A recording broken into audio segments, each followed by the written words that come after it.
over there. His prime minister is hiding from questions. His minister is losing control of his words and his mind. This is a government. The prime minister hides behind podiums while his ministers fumble through damage control. This government is flailing, losing its grip on accountability, and wasting taxpayer dollars at an alarming rate. A staggering $3.5 billion was handed out to businesses that didn't even qualify for emergency loans, leaving Canadians to clean up the financial disaster. The Auditor General's report reveals that 77,000 ineligible companies received these funds, many of them now defaulting on their loans. To make matters worse, $200 million was blown on a consulting contract with Accenture, a foreign firm that outsourced much of the work to Brazil. Yes, you read that right. Canadian tax dollars funding jobs abroad while Canadians face rising costs of living and mounting debt. This is the kind of recklessness we've come to expect from a government more focused on optics than on effective leadership. The mismanagement began during the pandemic when the Canada Emergency Business Account (CEBA) program was rolled out. It was supposed to be a lifeline for struggling businesses but turned into a free-for-all. The government's failure to enforce strict eligibility criteria allowed ineligible companies to exploit the system. Now, taxpayers are stuck footing the bill, and the Prime Minister refuses to answer for it. Instead of addressing this failure, Trudeau's government seems to be doubling down on wasteful spending. The Accenture contract is a glaring example of this. Not only did it cost taxpayers millions, but it also sent Canadian jobs overseas. The lack of oversight and accountability in awarding these contracts raises serious questions about who this government is really working for. Meanwhile, Canadians are struggling. Food prices have skyrocketed, the carbon tax is driving up costs, and food bank usage is at an all-time high. Yet the government continues to prioritize flashy programs and expensive consulting deals over meaningful solutions to these issues. It's no wonder Trudeau is dodging questions. His record speaks for itself. The opposition has been relentless, demanding transparency and answers, but the Prime Minister is nowhere to be found. Instead, his ministers are left to face the fallout, offering excuses that fall flat in the face of mounting public anger. This isn't just a political scandal, it's a betrayal of the Canadian people. While Trudeau focuses on maintaining his image, the country is paying the price for his incompetence. Billions wasted, opportunities squandered, and trust eroded. This is the legacy of a leader who has shown time and again that accountability is not his strong suit. Canadians deserve better, but as long as Trudeau hides from responsibility, the cycle of mismanagement and waste will continue. The consequences of this government's failures are being felt across every corner of the country. Inflation is squeezing families, making everything from housing to groceries unaffordable. Food bank usage has skyrocketed, with reports showing that over 1 million Ontarians visited food banks more than 7 million times last year alone. These aren't just numbers, they represent real people struggling to put food on the table while the government fumbles with their hard-earned money. The carbon tax, touted as a measure to combat climate change, is another weight dragging Canadians down. For rural families and small businesses, the added costs of fuel and goods have become unbearable. Instead of offsetting these costs or finding innovative solutions to address climate issues, the government has pushed forward with policies that disproportionately harm the most vulnerable. This is not leadership, it's a blatant disregard for the daily struggles of ordinary Canadians. And yet, as the public reels from these crises, Trudeau's government continues to prioritize contracts with high-priced consultants and foreign firms. The $200 million handed to Accenture, much of which was outsourced to Brazil, is emblematic of this misplaced focus. Canadians were left to wonder, why weren't local firms given the opportunity? Why was taxpayer money sent overseas during a time of national crisis? The lack of foresight and planning doesn't stop there. The government's response to criticism has been dismissive at best. Instead of taking accountability, they've doubled down on rhetoric, with Trudeau hiding behind empty speeches and vague promises. Meanwhile, his ministers are left to spin a narrative that no one is buying. It's clear that this administration is more concerned with optics than outcomes. The opposition has been vocal, pointing out the glaring inefficiencies and calling for immediate reforms. They've demanded a thorough investigation into the $3.5 billion CEBA loan scandal and the outsourcing debacle, but their calls have been met with silence. Trudeau's unwillingness to engage with these issues only deepens the public's mistrust. Canadians are beginning to ask the tough questions. How long can this government continue to waste public funds without consequences? Who will hold them accountable for the growing debt, the financial mismanagement, and the impact on everyday lives? The answers, for now, remain elusive as Trudeau sidesteps responsibility at every turn. This isn't just about bad policy. It's about a government that has lost its way. From the mishandling of pandemic relief funds to the prioritization of foreign firms over Canadian workers, the Trudeau administration has shown time and again that it is out of touch with the needs of its citizens. The trust Canadians once placed in their leadership has eroded, replaced by frustration and anger. As this scandal unfolds, one thing is clear. Canada needs a government that values accountability, transparency, and fiscal responsibility.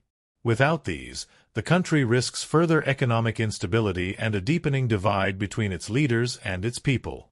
The question now is, how much longer can Trudeau dodge the fallout before Canadians demand real change? The cracks in Trudeau's leadership are becoming too big to ignore. Canadians are tired of watching their government squander opportunities and dodge responsibility while they struggle with the realities of daily life. Inflation is eroding purchasing power, housing costs are skyrocketing, and more families are slipping into poverty. Meanwhile, Trudeau's administration continues to deliver lofty promises without substance, leaving a nation increasingly skeptical of its future under his leadership. The Auditor General's findings on the CEBA loan scandal are just one of many examples of this government's failings. The sheer scale of the mismanagement, $3.5 billion handed out to ineligible businesses, should have been a wake-up call. But instead of taking swift corrective action, Trudeau's government chose to deflect blame and avoid accountability. Even more infuriating, many of these businesses have defaulted on their loans, leaving taxpayers on the hook for billions. And let's not forget the $200 million contract with Accenture. While Canadians were reeling from the economic fallout of the pandemic, the government was busy funneling money into a foreign consulting firm, which then outsourced jobs to Brazil. The optics alone are damning, but the broader implications are even worse. This decision represents a complete disregard for Canadian workers, who were desperate for opportunities during one of the country's darkest economic periods. Adding insult to injury, the carbon tax continues to burden everyday Canadians. Rural communities, in particular, are feeling the strain as transportation and heating costs soar. For a government that claims to prioritize environmental sustainability, this policy seems to be doing more harm than good, driving up costs without delivering meaningful environmental benefits. Canadians are left wondering, who is this government really working for? The growing frustration among Canadians isn't just about these individual scandals. It's about the pattern they represent.